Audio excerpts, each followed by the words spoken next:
What's going on, guys? I'm back. Today I'm just going to kind of do a little channel update, and I'm going to cover these knives here in front of me. Not all these knives are mine. I don't know a lot about all of these knives per se, so we're just going to kind of do a light video today, just kind of catch up, just kind of show you a few things that are coming through my hands until they go to their next owner. And I guess we'll start where we always start. This is the knife that has really grabbed my attention lately. It would be in my pocket today if I did not have this blade here, this Hinderer Jurassic on loan from my buddy Super Steel Steve, Chef Kalari, Steve, however you know him. He was nice enough to let me hold this knife here, but that's not where I'm going to start. I have a few notes. I'm going to try to stick to the notes. Like I said, do not quote me on any of this information, especially with this half-face blade up here. This is the Crow Jr. This is just passing through. I don't know a lot about this company. I've been told some things, but you guys know I don't like to go by what they say. Not saying that any of the people that I spoke to are inaccurate or they don't know what they're talking about or anything like that, but by the same token, I don't like to say things as fact unless I know they're fact, or at least as close to fact as I can find and show you. So anyway, this is the half-face blades Crow Jr. The first thing that I noticed when I pulled the knife out was, and it's really not that hard to get out, guys. I was just holding it the wrong way. It's a very tight friction fit, but it's not that hard to get out. So I don't want to give you the wrong impression. Again, this is not my knife. I have not used it. This is just my impressions of it from handling it around the house. Initially, I was very impressed by the ergonomics, how comfortable it felt in the hand, and the fact I have very long thumbs. If you guys don't know, or you haven't heard me say this before, my palm is 4.5 inches from here to here. I have very wide, long hands. So I was very impressed by the ergonomics and the fact that the jimping up here on the top, my thumb falls right on that. A lot of times, because my thumb is so long, my finger just falls right over the jimping. You can tell most knives would have that jimping way back here, and it's not that I think we necessarily need jimping all the time, but it doesn't even work for me because my thumb's not even on it. Here, my thumb falls on that jimping. Now, the one thing ergonomically speaking that I will say, after handling it for a while, it does feel a bit thin in the hand. If this was going to be something that I was going to be using pretty hard, which is the impression that I get. Apparently, this company is owned. I don't know if it's a single person that runs and operates the company, but the company is owned primarily from Navy SEAL, and I'm sure that the premise behind these knives is to be an outdoor survival style knife. So I'm assuming that these knives are meant to be used and to be used in less than ideal situations, out in the woods, building fires, building shelters, that kind of thing. And if I was going to be doing those types of things with this knife, I would like it to be a little bit thicker. Now, you know, there are lots of ways around that, guys. They'll take like heavy rubber cordage and they'll wrap it around here or things like that. So there are ways to thicken things up. But for me and my extra large size hands, it's a little bit thin. The other thing that I noticed was, I don't know if I'll be able to capture this here. Hopefully that's coming across. It appears as though this primary grind right here, and if you're not familiar with what the primary grind is, you can see this flat and then there's an angle. That is the first grind they put onto a knife. That would be the primary grind. But I think you can see, it looks like this primary grind is machined and it's not ground. Not the end of the world, not bad, not good, just an observation I made. And the secondary bevel, or the sharpened edge, you can see it appears to have been done by hand, because again, not bad, not good.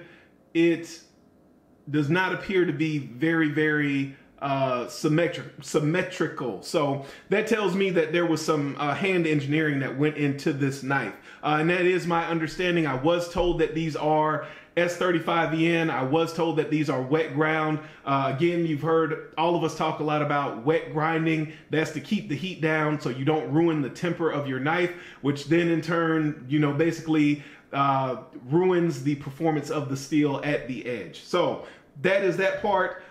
This is the sheath.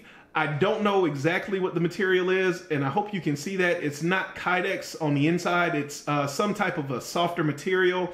Oh, this coating is Cerakote, by the way. I don't know how they got these lines on here, but it's a Cerakote coating. But the other thing I noticed was how quiet this sheath is. A lot of times when you have Kydex, you get a lot of noise and things like that, even if it's just putting the knife in and out if there is no rattle. This is very quiet and there's a very tight friction fit. However, it does not lock onto the tang of the knife or the handle. So that was something I thought was a little bit interesting. Also, I find that this slant here, it's a little flat for me to, you know, a lot of times you can just kind of use that and push the sheath off. You definitely have to have a better purchase on this sheath. And now 9 times out of 10, there's a metal clip here. It's going to be on your belt, so that's not going to be an issue. But that is something that I noticed. The other thing that I kind of wonder about is with it having that softer material in here, and it sounds like he sold lots and lots of these knives. So this is just me tabletop talking. If I'm using this outside, I wonder if that's going to retain any moisture or anything like that and cause any issues down the line. There is a drainage hole here, but if there is that softer material, and again, I'll try to capture that for you, that softer material inside of here, I would have to assume that that's going to absorb some level of moisture.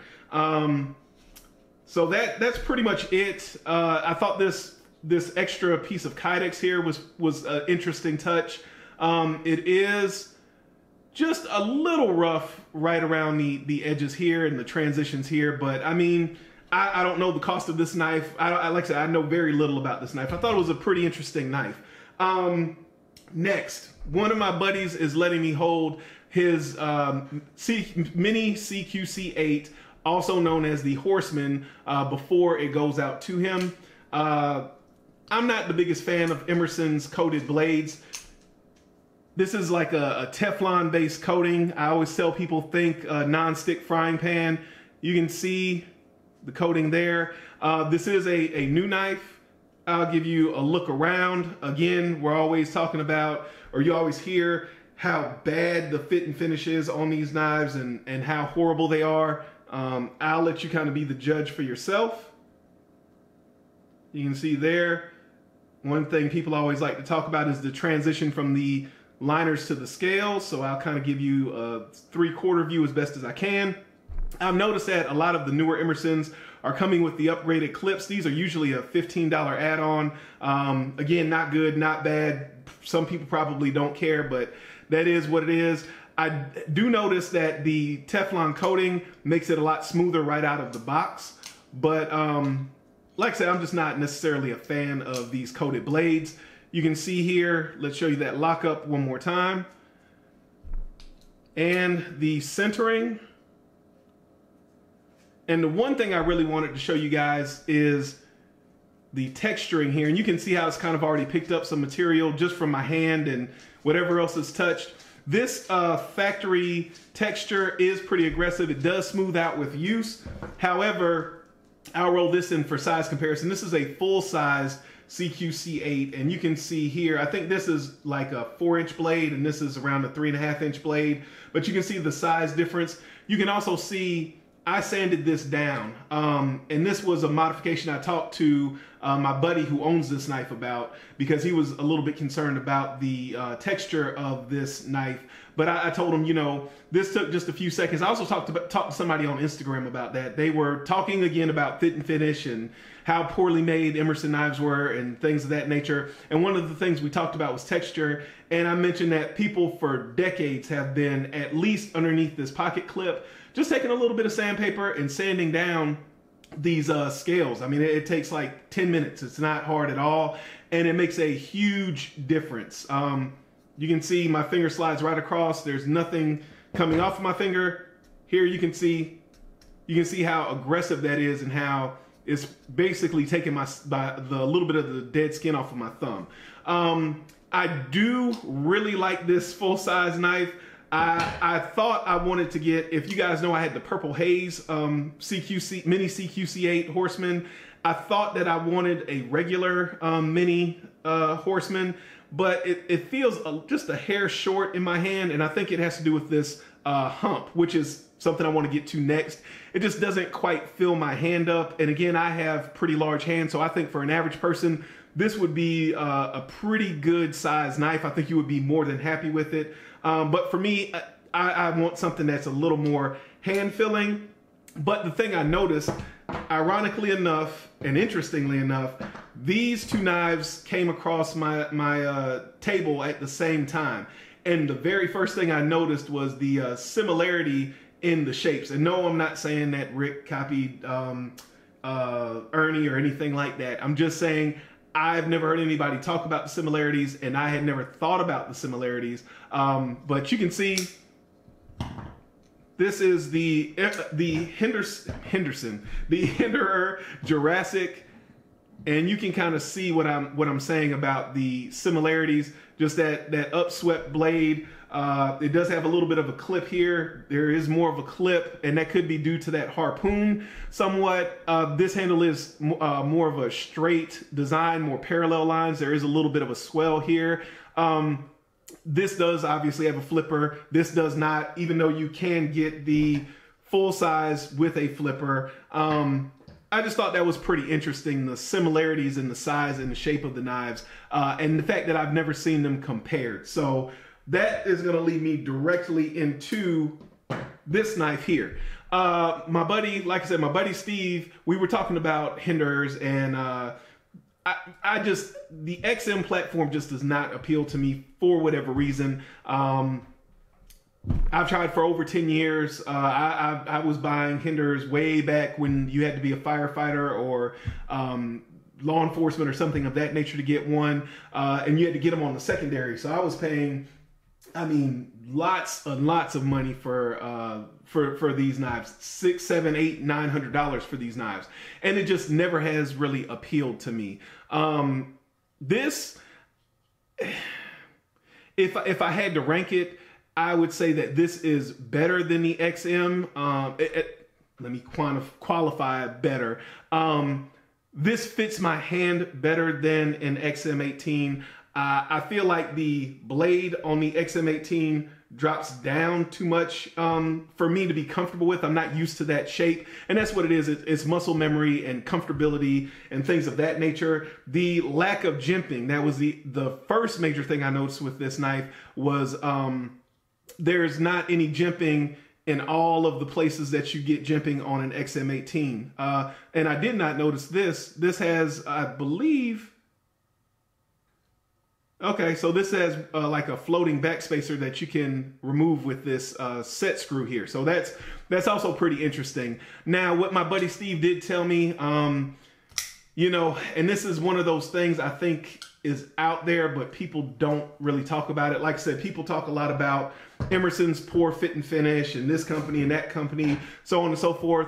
But one of the things I don't think people talk about a lot is the tri-way pivot. And it was a very ambitious design. It was trying to bridge the gap between what Rick wants to offer us, which is the Teflon washers, and what everyone else has been asking for, which is bearings and or the phosphor bronze bushings, washers, however you want to call them.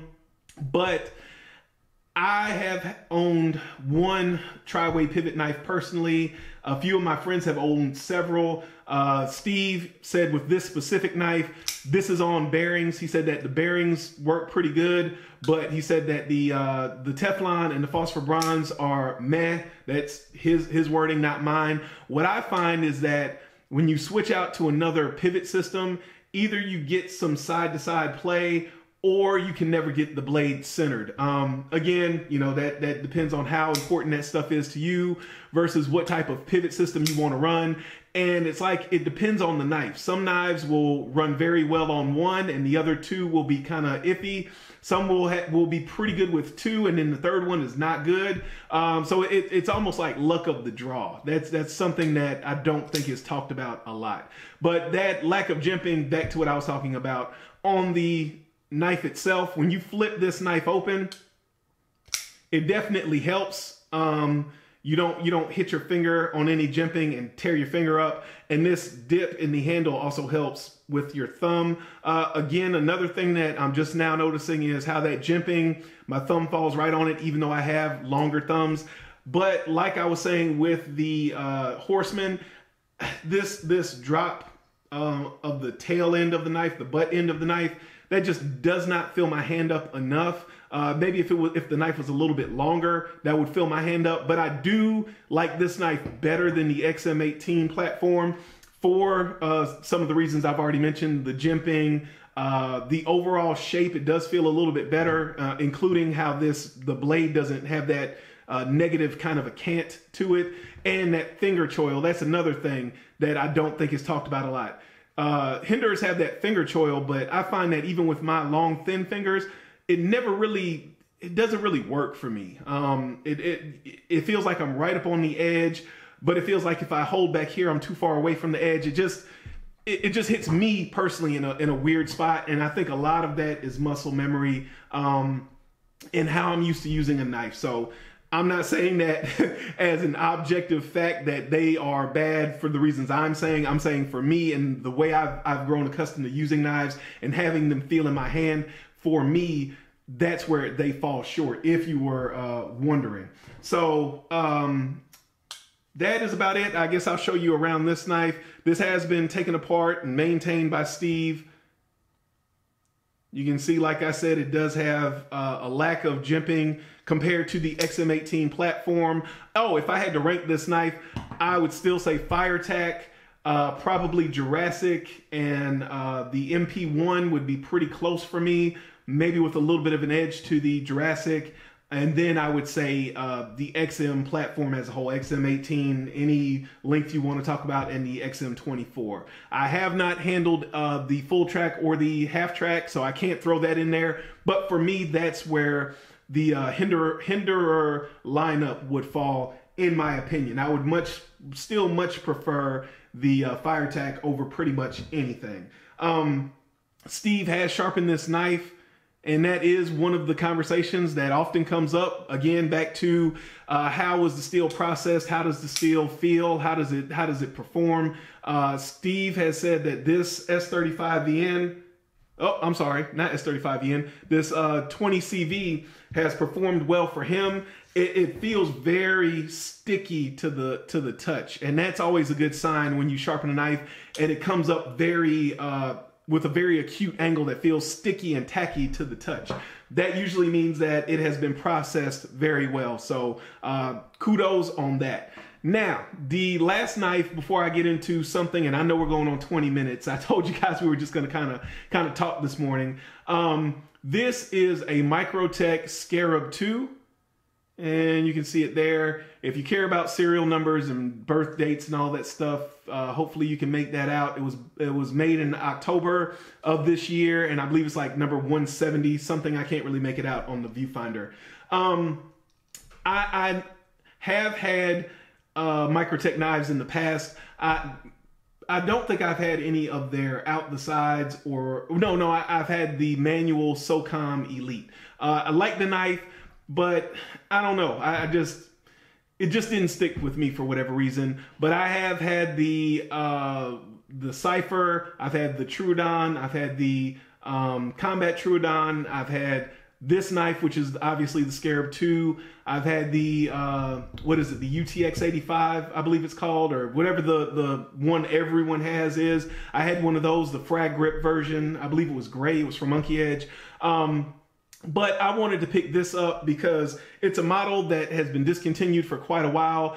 When this model came out, it's something I always wanted to try. When they said that it was a little bit bigger than the Combat Trudon, definitely wanted to try that. when I saw how thick it was, still wanted to try it. And that also helps with this button. What I found is, again, for me, in my hand, the knife being wider and a little bit longer, it definitely feels a lot better in my hand than, say, like the UTX 85. This button also feels less aggressive, but it's still plenty aggressive to fire the knife. And part of that, I think, is because of the additional width of this button, which I don't think is going to come across all that well because I don't have another Microtech out the front to compare it to. But this thing also fires very hard. I don't know if this is going to clip, so I'm going to tell you, if you are wearing earphones or anything like that, earbuds or anything like that, you might want to turn the volume down or take them out, because I'm going to fire this and it's probably going to be pretty loud.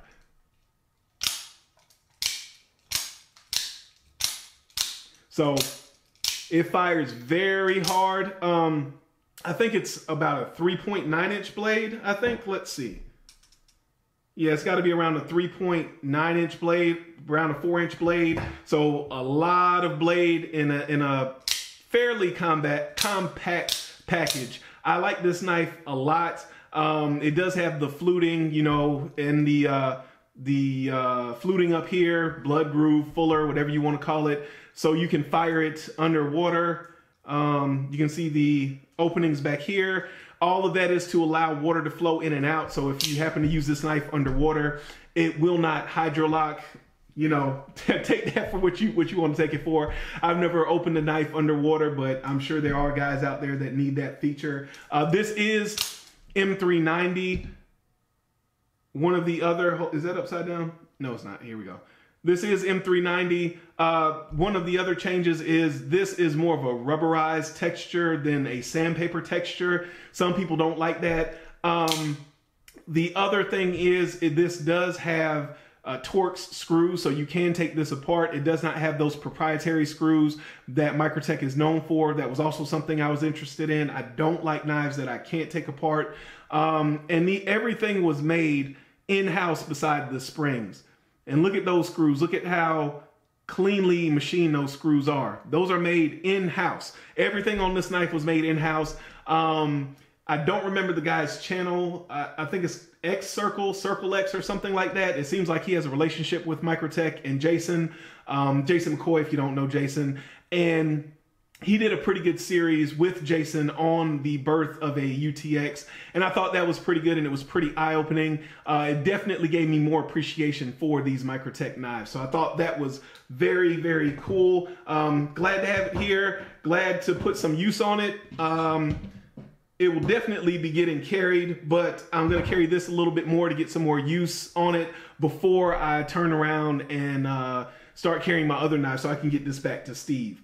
Now, with all of that long ramble out of the way, talking about all of the new and old knives that I've had, I wanted to mention to you guys, I teased a website sometime back. And I mentioned this at the end because if you're going to go to the website, you're probably the kind of person that's going to watch this full video. So I teased a website sometime back. I've been sitting on this website for probably about a year. It's time to do something with it. I let me wanting to make it perfect not cause me to not put it out. However, I'm just going to go ahead and do a little bit of work on it over the Thanksgiving week, and then I'm going to push it out. What is this website all about? I get lots of questions about what is this HRC chart? What is this cut testing chart? Where's that video? Where's this video? I heard you say this. Where's that at? We're going to put all of the information on the testing that has been done in one place where you can link to every piece of information and every person that created that content. I have some other goals for that page. I know one thing. I talked to another guy I met through YouTube. He wants to kind of go global with it. He wants to expand beyond just the 10 or 12 guys that have been working on these types of things and have it turn into a global situation where we have multiple contributors from around the globe with lots of different knives and lots of different perspectives and experiences. So I will be talking about that a little bit. I know I've talked to some other people and they have some other ideas. I definitely want to open it up, and I just want to have a place where people can come and have a resource to find all of the information that they've been asking for in one place. Again, guys, we get lots of flack, lots and lots of flack. What I want you guys to just consider and think about, all of these things are funded totally by us. This website was funded by us. All of the testing is funded by us. Anything you see is funded by us. The shipping, the cardboard, the URLs, the web hosting, all of these things, all of it is funded by us. So I don't say that for you to do anything in particular, but keep in mind, look at the information you're consuming, think about how that information is being presented to you, and I guess just see who's giving you information and then showing you how they came to that information versus who's just giving you information. That I'll say it and I'll leave it there. I appreciate you guys watching. Remember, a lazy man carries a dull knife, and please don't be a dumb person with a smartphone.